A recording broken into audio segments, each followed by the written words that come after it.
heat and cold, life and death, and of course, light and... Dark Souls was first released all the way back in 2011, which is a while ago. And in that time, countless ways to gently bend the game over your knee and spank it raw have been discovered. Because time is convoluted, and so is fall damage. And despite 2018's remaster, FromSoft's seminal title is still as busted as knots on the 1st of December, thus proving the devs consider any exploits as canon at this point. So, if weird is the new normal, it's time for one simple question.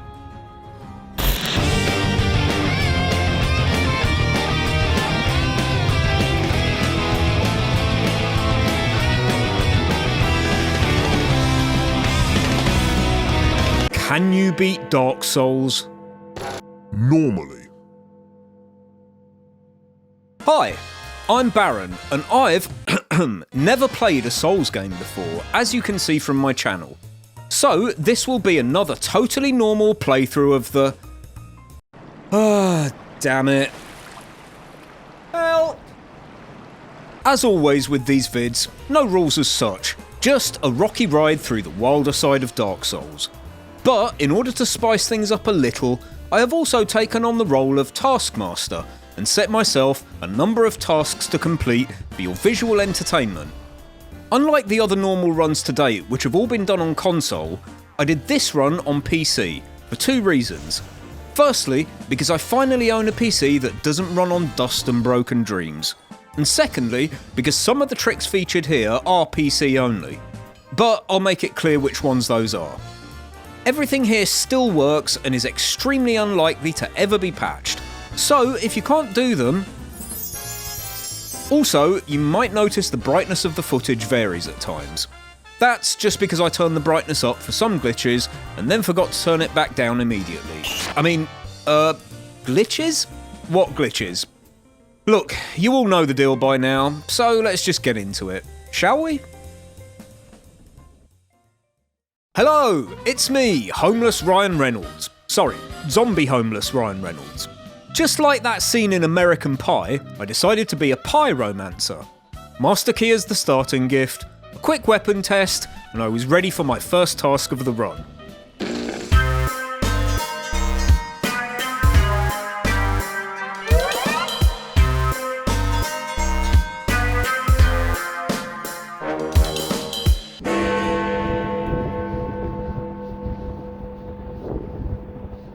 Kill the asylum demon without attacking him.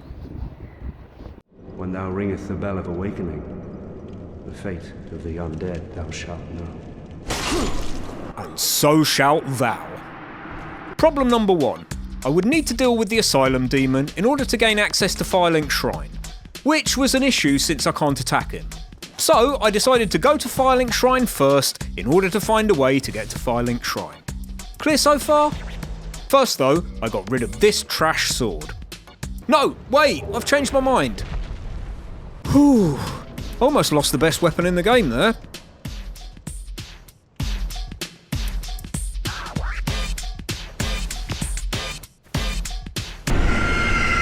Well, I'm here now.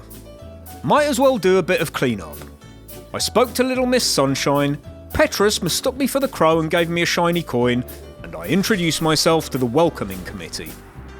Then, by jumping across to this ledge and circling around to perform a precise jump here, I did my best egg impression and returned to the asylum to handle my demon problem. Oh, door's closed. Fine, I guess I'll leave then. I know when I'm not wanted. Sorry, game crash, technical difficulties. 1 minute. Okay, I'm back. Let's get... Oh. Hi? I'll be honest, I wasn't expecting him to aggro that fast. For the uninitiated, what you just saw is actually called a force quit wrong warp. By using an item such as the Dark Sign, and forcibly shutting down the game during the very last frames of the loading screen, the game gets confused and loads you back into the default location for the area, in this case, your starting cell. I could then make my way back through to the fog gate and drop in to say hello to the nice demon man. Since we were both feeling sociable, we decided to drop even further to say hi to another silly little fella. Sadly, he was feeling less sociable and took his wrath out on his little brother. Well, at least that solves my asylum demon problem. Finally, I could unlock the doors and make my way to Firelink Shrine at last, where I levelled up and readied myself for the next task on my list.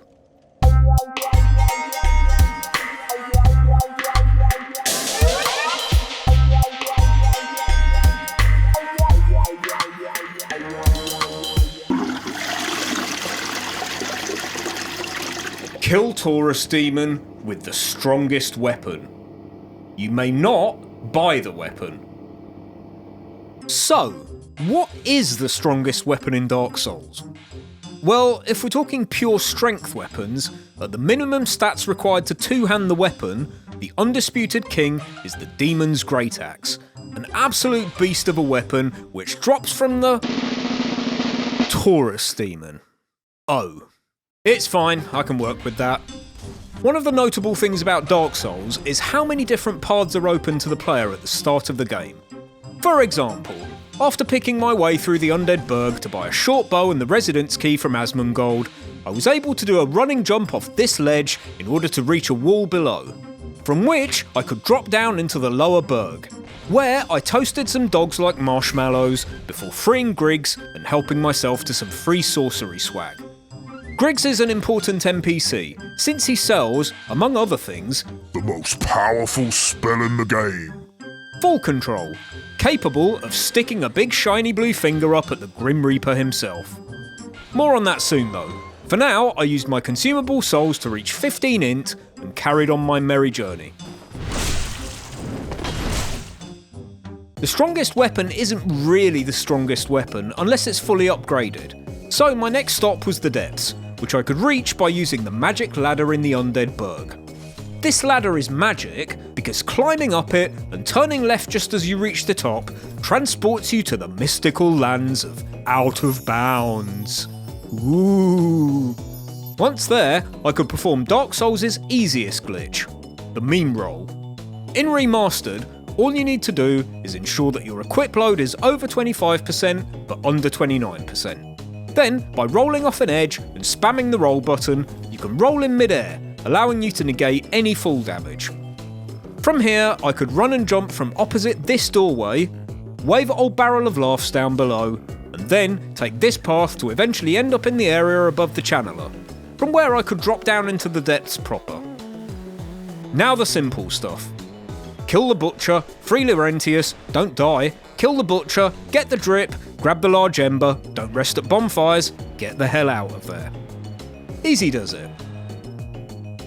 To get my sweaty paws on the unfeasibly large ember, I would need to venture downstairs to the spooky dooky ghost gangbang town, fight my way through, and get the key to the seal by killing Ingwood. Or I could just skip all of that by falling off this ledge here and quitting out just before I hit the bottom. Oh hey, we're here now. Since this area is technically still underwater, there are no enemies here, but heading up the stairs towards the Ember is a bad time. Fortunately, I could still call upon the amazing power of Full Control. By casting it and then walking up the stairs, you won't die while the effect is still active. And by quitting out and reloading once the camera has flipped, you'll find yourself upstairs, still in one piece. Cast Full Control again and repeat the trick halfway up the next staircase and enjoy your shiny new, impressively huge ember. You're welcome. Man, I remember when Black Knights was still good, but they fell off hard recently. With both embers singeing a hole in my pocket, I made my way to Andre. I said I made my way to Andre to hand them in, and it was time to turn my attention to the weapon. I'm not allowed to buy it from Shiva, because fuck the capitalist pigs or something, but I could farm one from the Demon Ruins. So I trudged through Blighttown, dispatching everything in my path with my overpowered +0 axe and... Oh, pardon me miss, I didn't realise you were in here. I'll, leave you to do spider things and go stand in a corner somewhere in shame. This one ought to do it. Well now.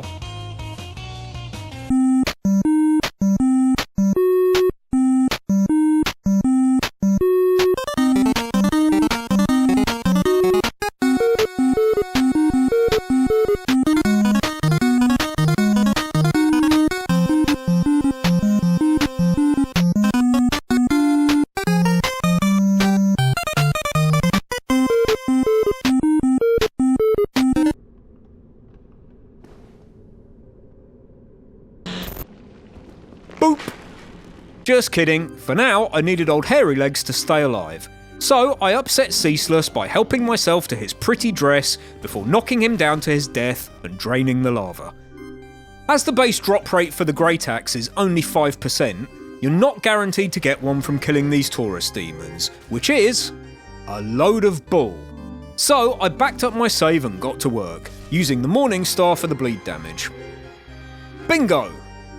After dumping all my Ceaseless bounty into strength, it was time for upgrade materials.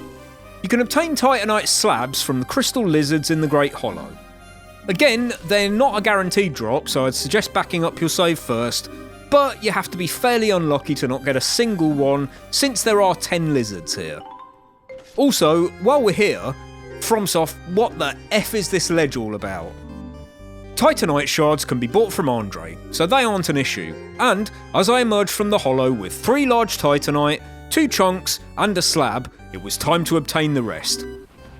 Here's how.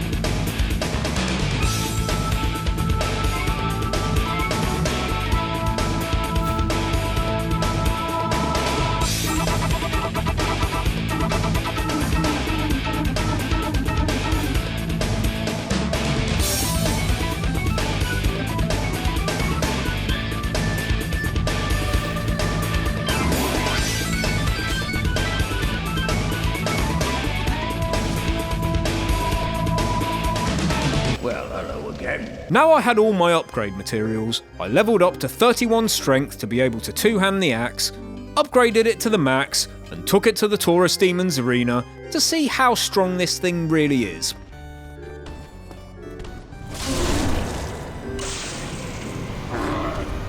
Yeah, that's fairly strong.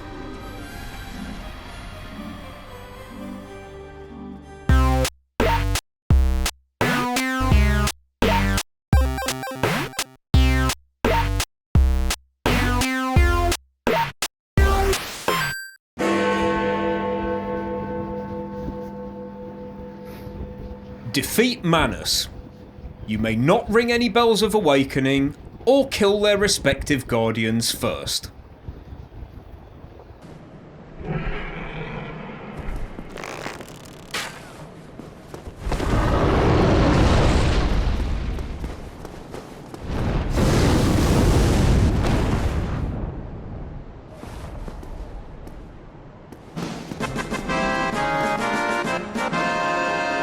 Oh, bye then, I guess. I didn't have any reason to actually do that, except for the hell of it. But I did have some business I needed to take care of before I set out on a long journey to the farthest reaches of Lordran. Havel got pancaked for his ring, Oscar generously donated the crest shield to me, Lautrec took the express route downstairs, as always, I buffed up and slapped the Hydra silly, freed Dusk, and grabbed her crown and outfit. Next stop, the Catacombs. In case you're unaware, you can just drop off from this spot, and then, again from the area where you land, to reach the bottom and skip the bulk of the area. By summoning Leroy, and then nudging him off this ledge, he will go and stand next to Pinwheel's spawn location, and do all the hard work himself. I'm helping! With a couple of early game bosses still breathing, I also decided to remove them from the equation. So I returned to the magic ladder in the Berg to take care of the camera demon. Now, the main issue with Capra, as we all know, is the dogs. Once you get them out of the equation though, Capra is easy. Like, does this guy even have any moves? He's just standing there, not particularly menacingly. Gaping Dragon was also still very much alive, so I delved back into the depths, legitimately this time, made sure to get rid of the Kirk Invader, and headed to the dragon. Remember the glitch I used to escape the asylum? It works here too, and places you in an out-of-bounds area next to the fog. From here, you can either pepper Gaping with arrows, or follow my example and use your weapon to give him an impromptu rhinoplasty. After spending the souls from the kill on the bellowing dragon crest ring, I prepared myself for a long journey. And if you've watched any kind of Dark Souls challenge runs before, you'll probably be familiar with the next sequence of events.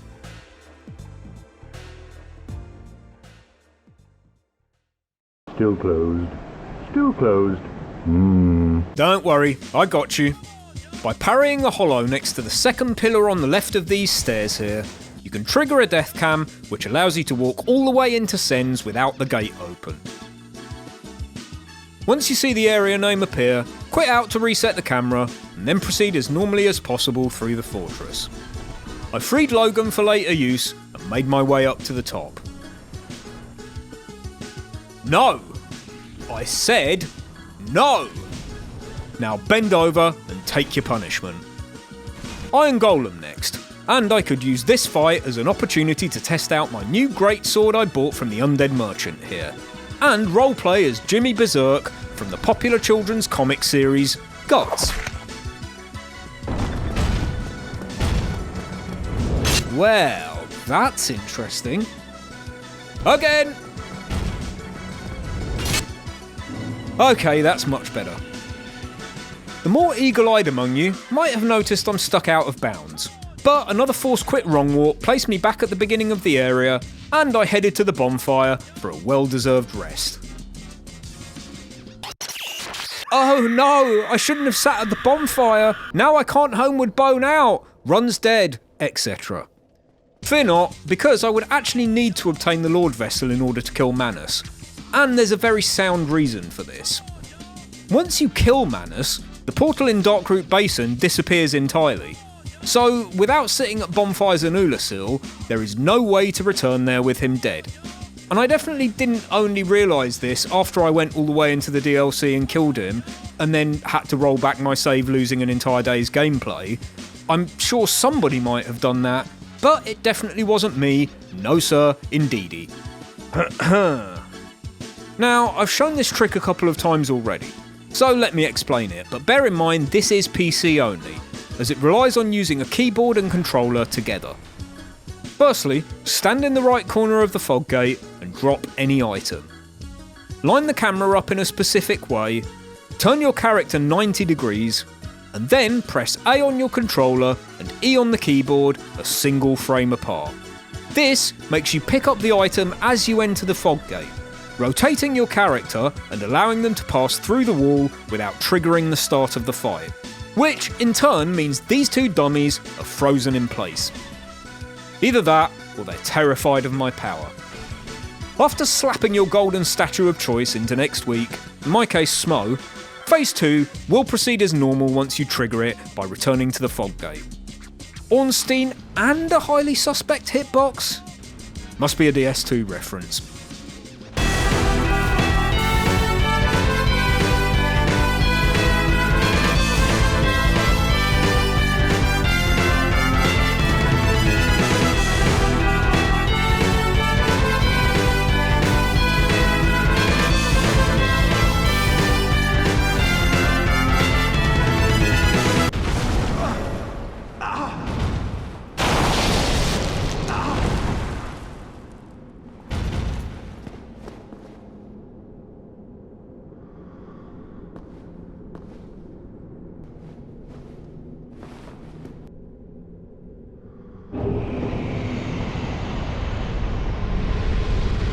Ah yes, gravity and time, the two biggest killers.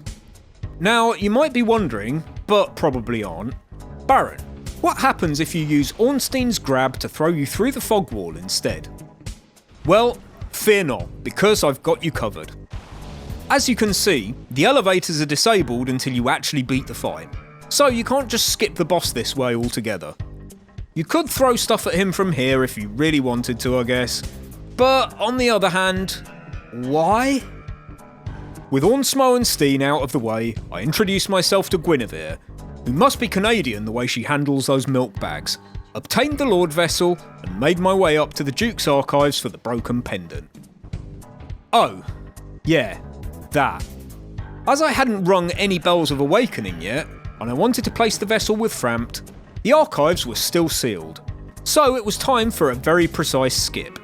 By doing a running jump up this rock and landing on the one above, it's possible to stand on the very top edge of the side wall and slowly inch your way along.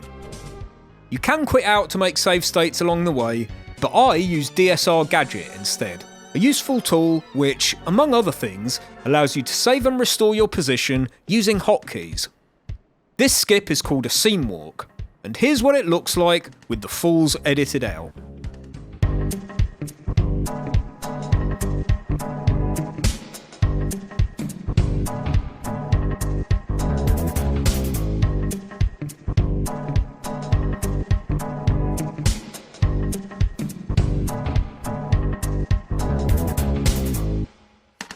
Once you reach the wall by the fog gate, run and jump onto the roof of the corridor, make your way to the other end, and wriggle around in this spot here to clip back through to the ground. I'll be taking that pendant, thank you.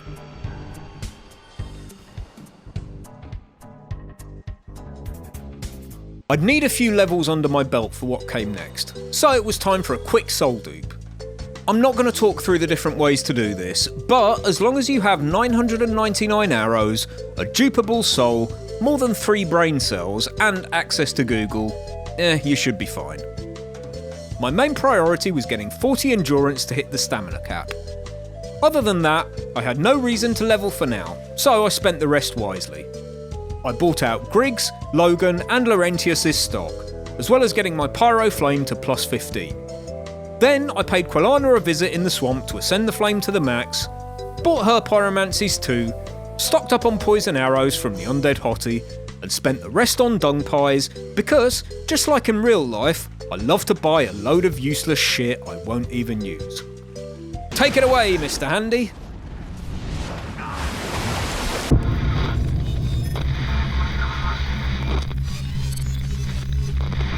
The DLC itself lies beyond the fearsome Sanctuary Guardian, a bizarre mixture of a gerbil, a budgie, and a prawn, and this is the perfect opportunity to show you Dark Souls' stupidest glitch. Poop walking. No, really, that's what it's called. Firstly, I opened up Petrus's shop, navigated to the Seek Guidance miracle, and used my controller to select it, while simultaneously using my mouse to switch to the weapons tab. This allowed me to buy a... Now I had mine. I could equip it in one hand, and with a shield in the other, block, and then parry roughly a second later. When timed correctly, this puts you in a state where all animation distances are halved, which, among other things, makes you walk like you're about to commit a war crime in your pants. Hence the name. I could take advantage of this to only half walk through the fog gate, by then equipping a bow and aiming directly downwards from this darker spot here that you can just about make out, I could switch back to third person and let rip at the Guardian. Although the Hawk Ring definitely helps here, as per this footage you can also just about reach him without it, although with a massive 1 damage you'll definitely want poison arrows here. It took a few poison procs to kill him, after which I strutted through the arena showing off my sick new moves. Are you proud of me now, Mum? Nearly there now. First, a quick meme roll to bypass the first elevator shortcut. From there, cast full control and meme roll all the way down to the abyss. You'll need a lot of stamina to pull this off, hence me bumping my endurance up earlier. I quickly set up Red Tearstone Ring outside the fog gate. Perfect, and prepared for quite the battle.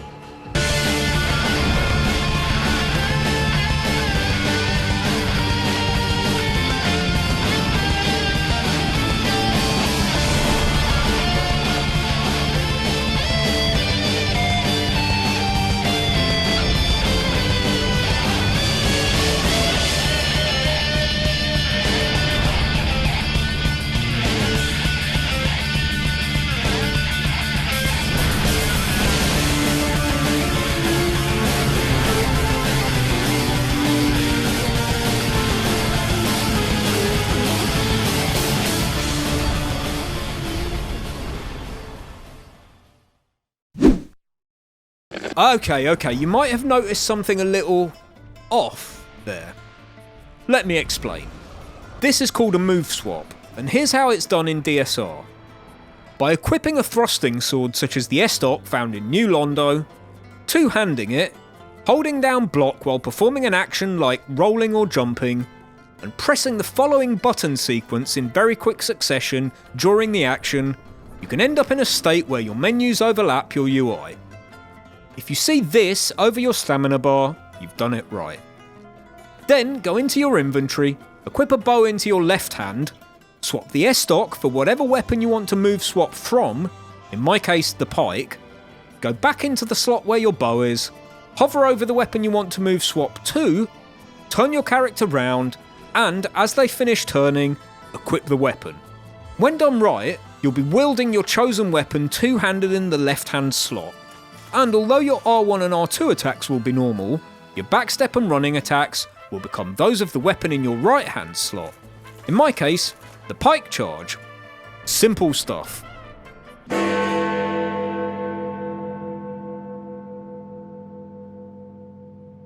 Oh, okay, sure. Thanks me, I can do that.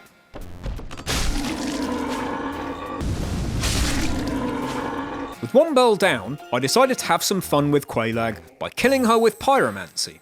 Of course, she's immune to fire damage, but that's no issue. I returned to the Abyss where I picked up Darkbead, because why the hell wouldn't I? And more importantly, Black Flame, a pyromancy which does an element of physical damage as well as fire damage. With Power Within, Red Tearstone active, the Bellowing Dragon Crest Ring, and the Crown of Dusk equipped, Black Flame does an absolutely staggering 253 damage. Okay, that didn't go quite as well as I'd hoped. Time for plan B. I popped back to Anor Londo and entered the painting. More like a painting in my arse, am I right? I had no intention of killing Priscilla, as she's far too fluffy for me to consider that. So soft. My main reason for being here was to get Fire Surge from the toxic hollow hiding in the sewers. But, while here, let me show you a quick skip to bypass the locked door. Stand right here, edge forward, turn left, drop and roll to instantly reach the walkway to Priscilla. Big success, very nice. Now I had the power of Fire Surge at my fingertips, it was time to test it on Quelaag. Okay, how does this work again? Oh, yeah. Look, I know what you're thinking. That looked a hell of a lot like Darkbead. But as you can clearly see, I have no sorcery catalyst equipped and used my pyro glove to cast, so you must be mistaken. Don't rewind the vid to check or anything. Cheers!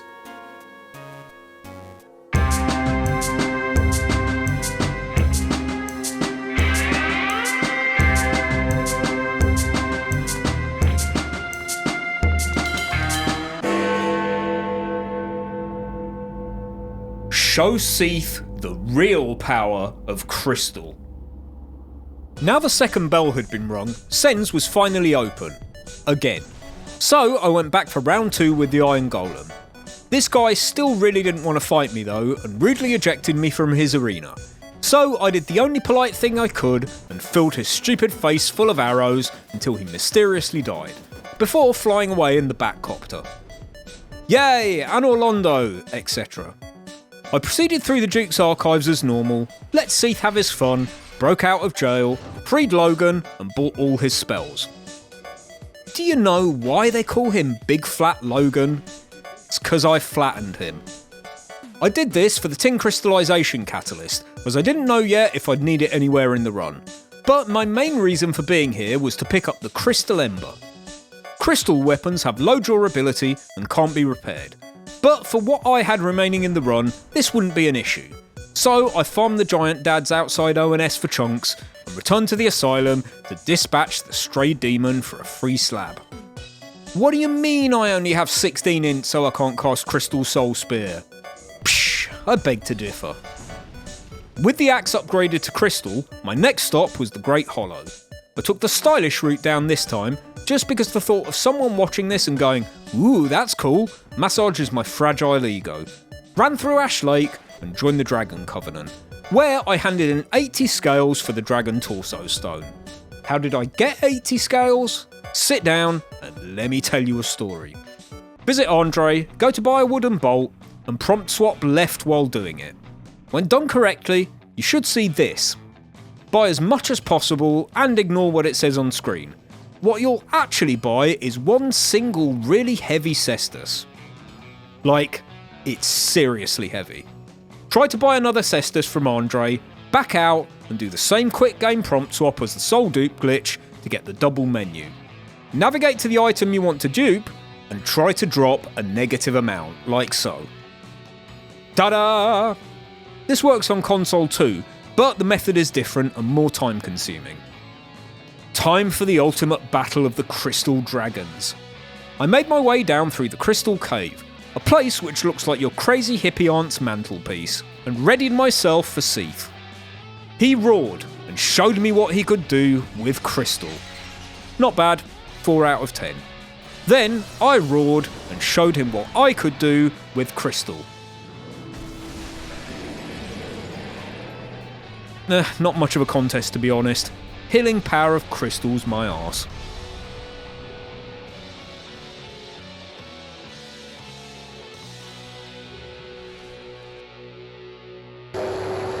Oh my god, Siegmeyer, hi! Bonus task. Make Nito hurt himself. A lot. Sure, why not?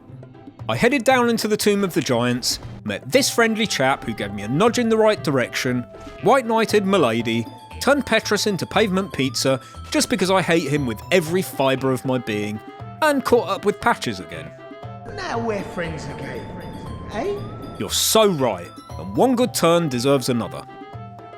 With all that out of the way, this is where the fun begins. You see, you might not be aware of this, but you know the move where Nito screams and stabs his sword up through the ground? Of course you do. But did you know he can actually stab himself with that attack? Meaning you can kill him without ever attacking him. Here's how.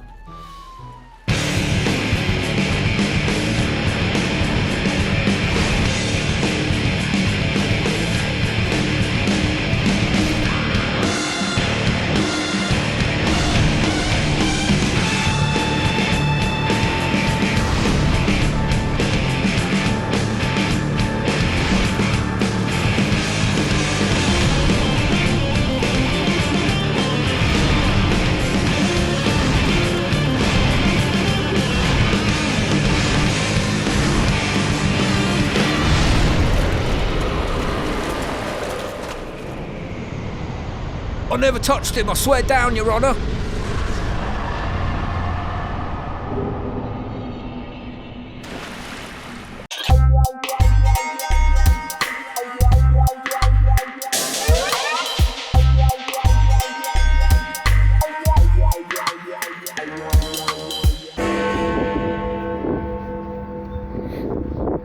Killing a dog makes you less than human. Kill Sif with less than 0 humanity. So long. So long. Finally, some decent fashion. After a brief stop in Blighttown to give Siegmeyer some... anti-toad? I made my way down into the demon ruins, making sure to be human so I could embarrass Kirk for a second time, and cleared out all the enemies except the burrowing rockworm. That's this guy. Now, you've seen this trick a couple of times already, but let me briefly talk about grab cancelling. By hitting an enemy on the exact same frame they are about to grab you, you can negate the damage and zip to another part of the map, as shown in the Anor Londo skip earlier. Whilst that skip requires a running attack, you can do shorter zips with a normal R1. A shield in the right hand works well here, as it has a fast attack swing. By standing behind the rockworm so it turns to face you, and then grab cancelling, you can clip onto the ceiling above the Centipede Demon's arena. Do it ever so slightly wrong and this happens, but do it correctly and... Hallelujah! From here, I could have just dropped into the arena itself,